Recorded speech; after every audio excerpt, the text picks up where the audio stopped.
বিএনপির একজন প্রার্থী তিনি ভেতরে বুলেট প্রুফ জ্যাকেট পরে তারপরে জামা পরে চাদর পরে তিনি তার নির্বাচনী প্রচারণায় যাচ্ছেন। নির্বাচনটা হলেই তো পরিবেশ ঠিক হবে। আমার তো বলতে হয় যে না, আইন শৃঙ্খলা পরিস্থিতি তো আপনি আজকে যে জায়গায় নিয়ে আসছেন, হাসিনার সময় তো ভালো ছিল। আজকে একটা আন্তরিকতার সাথে 7 দিনের অভিযান করুক, দেখেন এই গুন্ডারা কোথায় যায়। যারা এখন নির্বাচন করবে প্রার্থী, ধরেন সাধারণেরই যদি এই হয়, তাহলে প্রার্থীদের নিরাপত্তা নিয়েও তো তারা শঙ্কিত থাকবে। আজকে সোশ্যাল মিডিয়াতে দেখলাম যে বিএনপির একজন প্রার্থী তিনি ভেতরে বুলেট প্রুফ জ্যাকেট পরে তারপরে জামা পরে চাদর পরে তিনি তার নির্বাচনী প্রচারণায় যাচ্ছেন। এখন এটা তো ধরেন কোন সিস্টেম হতে পারে না। এইটা এই রাষ্ট্রে জুলাই গণ অভ্যুত্থান পরবর্তী সময়ে যারা শহীদের রক্তের উপর মানে ভর করে গাড়িতে ফ্ল্যাগ উড়িয়েছে, তারা এই জাতির সাথে বেইমানি করছে বলে আমার কাছে মনে হচ্ছে। নাহলে এটা হতে পারে না। আপনি মানে রাষ্ট্রের চেয়ে বড় শক্তি আর কোথাও নাই, রাষ্ট্রের চেয়ে প্রতাপশালী আর কিছু নাই। আজকে একটা আন্তরিকতার সাথে 7 দিনের অভিযান করুক, দেখেন এই গুন্ডারা কোথায় যায়। এরা তো ছিল এই দেশে, এরা ছিল তো এই দেশে। আমরা তো এখন বলবেন যে আপনি কি এটা মিন করতে চাচ্ছেন যে হাসিনার সময় এরকম ভালো ছিল? আমার তো বলতে হয় যে না, আইন শৃঙ্খলা পরিস্থিতি তো আপনি আজকে যে জায়গায় নিয়ে আসছেন, হাসিনার সময় তো ভালো ছিল। কারণ মানুষ, আপনি আমাকে গতকালকে এক ছোট ভাই ফোন দিল যে ভাই আমার তো বের হতেই ভয় লাগতেছে। আমি বললাম তোর কি ভয়? কারণ আমি আগে 3 শিবির যাইতাম, মাঝে মধ্যে ঘুরতে, আমার ভয় লাগে যে কোন ঘটনা ঘটে যায়। তো এই পরিস্থিতি দেখার জন্য তো এদেশের মানুষ রাস্তায় নামে নেয়। মানুষ রাস্তায় নেমেছিল একটি সেফ জীবনের জন্য। আপনি টোটালি আনসেফ জায়গায় চলে যাচ্ছে। এখন এক শ্রেণীর দুষ্ট রাজনীতিবিদ আছে, তারা বলবে যে দেশের এই অবস্থা, তাহলে নির্বাচনের পরিবেশ নেই। এইখানে নির্বাচনটা হলেই তো পরিবেশ ঠিক হবে। নির্বাচন না হওয়ার কারণেই তো আজকে মনে করেন যে অনেকে শক্তি পাচ্ছে না যে আমি কয়দিন থাকবো না থাকবো, ব্যবসায়ীরা ইনভেস্ট করার সুযোগ মানে সাহস পাচ্ছে না। আপনি সব জায়গায় বিশৃঙ্খলা শুধুমাত্র একটি নির্বাচনহীনতা না। তাহলে যে পুলিশ ছাত্রদল বা ছাত্র শিবিরের নেতাকর্মীদের যেখানেই থাকতো সেখান থেকে বের করে নিয়ে আসতো, এখন কেন পারছে না? কি মনে করছেন? এটা কি পুলিশ ইচ্ছা করে করছে, নাকি পুলিশের ওই পুলিশ যেটা বারবার বলতেছে যে তার বাহিনীর আন্তরিকতার ঘাটতি আছে? একটু পেছনে ফিরে যেতে চাই। আপনারা 28 অক্টোবর যে সমাবেশ ছিল, সেখানে বিএনপির বড় ধরনের সমাবেশ ছিল, শেষ পর্যন্ত সেই সমাবেশ পণ্ড হয়ে যায়। আপনি সেখানে ছিলেন এবং সেখানে পুলিশ হত্যাকাণ্ডের ঘটনা ঘটে। আপনি সেই হত্যাকাণ্ডের 1 নম্বর আসামি ছিলেন। কি ঘটেছিল সেদিন?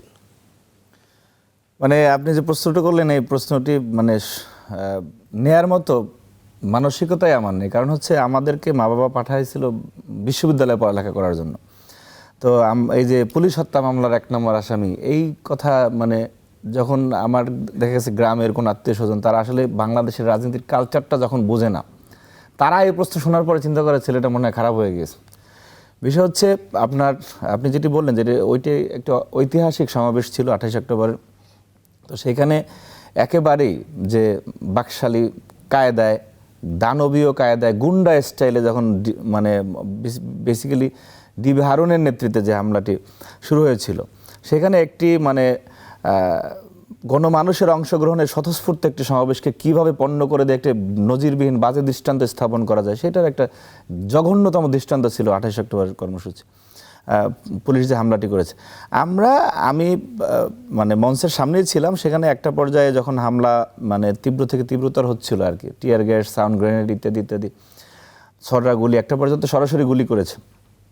তখন যেটা পিকেটিং হয় আর কি, পিকেটিংয়ের মধ্যে ছিলাম। কিন্তু আপনি দেখবেন যে পুলিশ যে আমাকে যখন মিডিয়া ট্রায়াল দিয়েছে, প্লাস যে এজাহার নামায় যে উল্লেখ করা হয়েছে, সেইখানের সাথে আর আমি যে ওই জায়গায় গিয়েছি, এর মধ্যে সময়ের অনেক বড় একটা পার্থক্য আছে।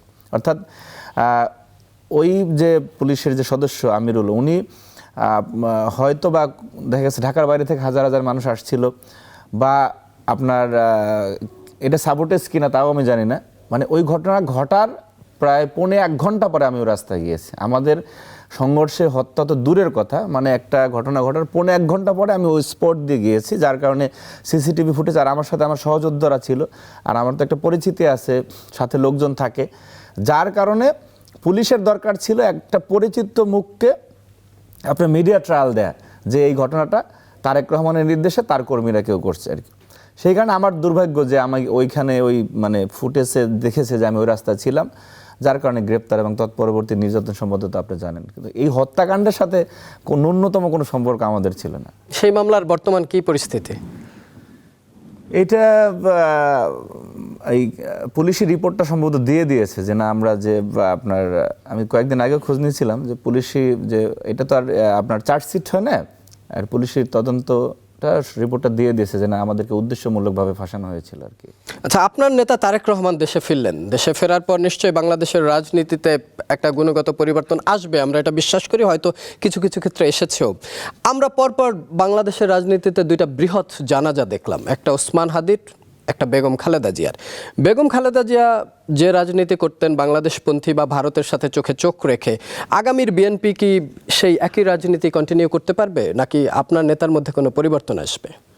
ধন্যবাদ আপনাকে। দেখো না, ওসমান হাদি আর বেগম খালেদা জিয়া হচ্ছে বিপ্লবীদের মা, আর ওসমান হাদি হচ্ছে অনেক বিপ্লবীদের একজন আর কি বাংলাদেশে।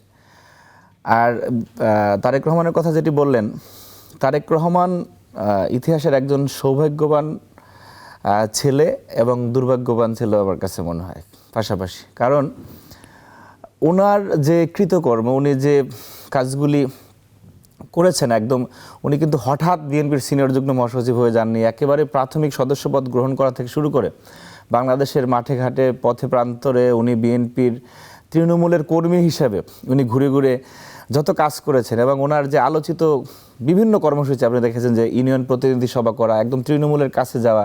জিয়া রহমান যেটি বলতেন, যে উনি যেটি বলছেন যে আমি রাজনীতিবিদের জন্য রাজনীতি কঠিন করে ফেলবো। কোন রাজনীতিবিদের জন্য? যে যারা ঢাকায় বসে আলিশান ফ্ল্যাটে থাকে কিন্তু মানুষের কাছে যায় না, তাদের কথা বলেছিলেন আর কি। তিনি বলেছেন যে রাজনীতি করতে হলে মানুষের মধ্যে যান, যেটি জিয়া রহমানের দর্শন ছিল।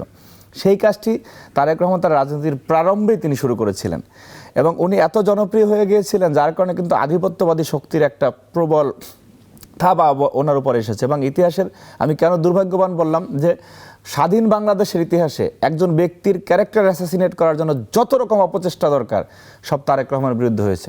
ওনাকে দুর্নীতিবাজ প্রমাণ করার জন্য, অসৎ প্রমাণ করার জন্য আমরা আধিপত্যবাদী শক্তির কত এজেন্ডা দেখেছি, কিন্তু এবং মানুষের কাছ থেকে ওনাকে সরানোর জন্য আপনাদের মিডিয়ায় পর্যন্ত, এমনকি সামাজিক যোগাযোগ মাধ্যমে আদালতকে ব্যবহার করে ওনার কথার উপরে নিষেধাজ্ঞা দেওয়া হয়েছিল। সেই মানুষটিকেও কিন্তু মানুষের কাছ থেকে সরাতে পারে না। এত অপচেষ্টার পর একজন মানুষকে মানুষের কাছ থেকে বিচ্ছিন্ন করতে পারে না, তার প্রমাণ হচ্ছে উনি যেদিন দেশে এসেছিলেন। যে আমরা এই দলের অনেকে নেতা মানে বড় বড় পদে আছি, আমরাও মানুষের স্রোতে হারিয়ে গিয়েছিলাম, যে কে নেতা কে কর্মী, সবাই পাবলিক, সবাই ওই একই বহরের পিছনে। হ্যাঁ, তারেক রহমানময় হয়ে গেছিল বাংলাদেশ। এইটা কিন্তু কোনো বক্তব্য বিবৃতি দিয়ে আয়োজন করে, এটা কিন্তু বিরিয়ানি খরচ করে মানুষ আসা যায় না। মানুষ যে সেন্টিমেন্ট থেকে এসেছে, হৃদয়ে ধারণ করে এসেছে, সেটা আপনি মানুষের চেহারা দেখলেই আপনার ক্যামেরা দেখতে পেয়েছেন যে মানুষ কিভাবে এসেছে। যে সারা দেশ থেকে সকল মোহনা এক মোহনায় মিলিত হয়ে গিয়েছিল যেদিন তারেক রহমান আসছে।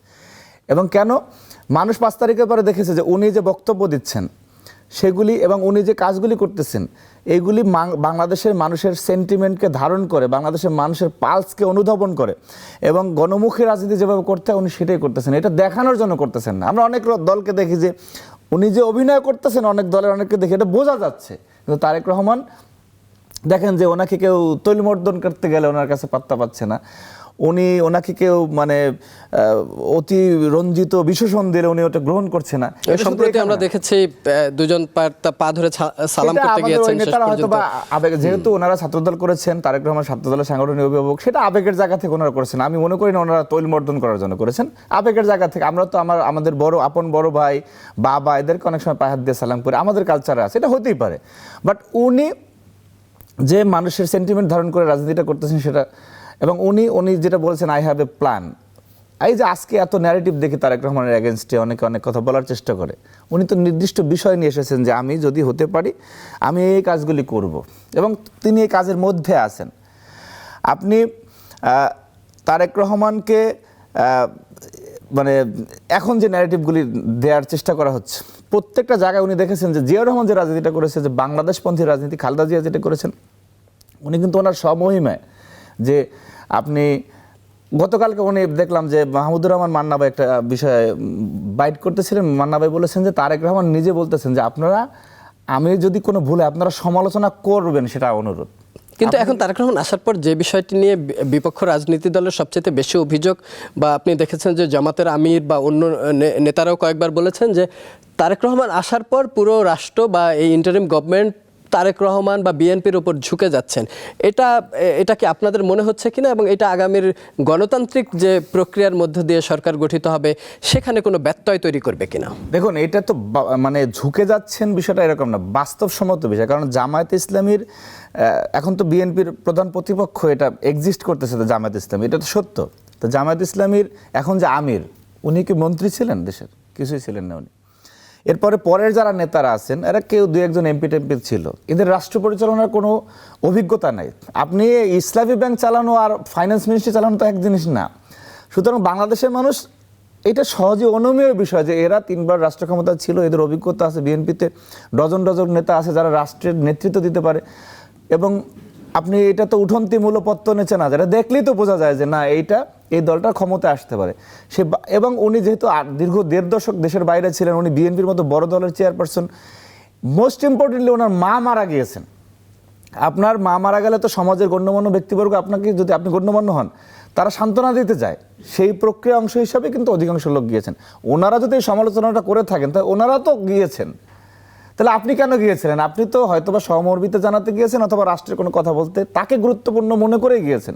সুতরাং আপনি সেই ধরনের সার্টিফাই করেছেন যে আপনি যে সে গুরুত্বপূর্ণ, এই কারণে আমি গিয়েছি। সুতরাং এইটা একটা সমালোচনার জন্য সমালোচনা করে, কিন্তু বাস্তবসম্মত বিষয় হচ্ছে তারেক রহমান সেই ধরনের যোগ্যতা সম্পন্ন মানুষ, এটা বাংলাদেশের মানুষ মনে করে।